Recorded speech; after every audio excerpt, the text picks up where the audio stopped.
I am the Tofu Golem. Please enjoy the video. In this video, I will show how to open a Mini Cooper key, updated.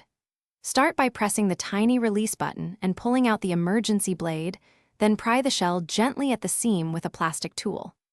Work slowly to avoid bending clips or scratching the fob, keep parts organized in a safe spot, replace the battery or perform repairs as needed, and then snap the shell back until you hear a secure click.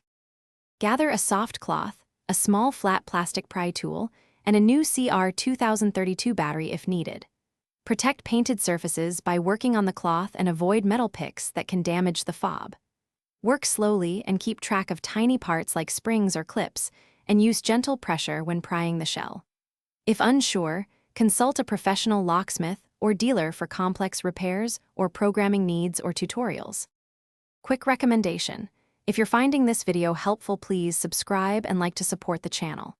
Also, upgrade your clean game with the Shark AI Ultra Robot Vacuum. Voice control makes hands-free floor care easy, and it navigates tight edges near seats. I find it saves time after maintenance tasks like key swapping.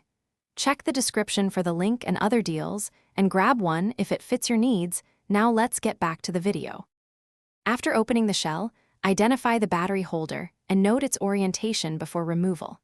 Use your fingernail or a plastic tool to lift the old CR2032 battery out gently.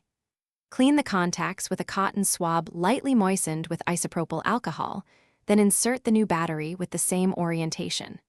Reassemble the shell, test the remote functions, and reprogram the key if the car does not recognize the fob immediately. Thanks for watching. Consider subscribing if we helped you today.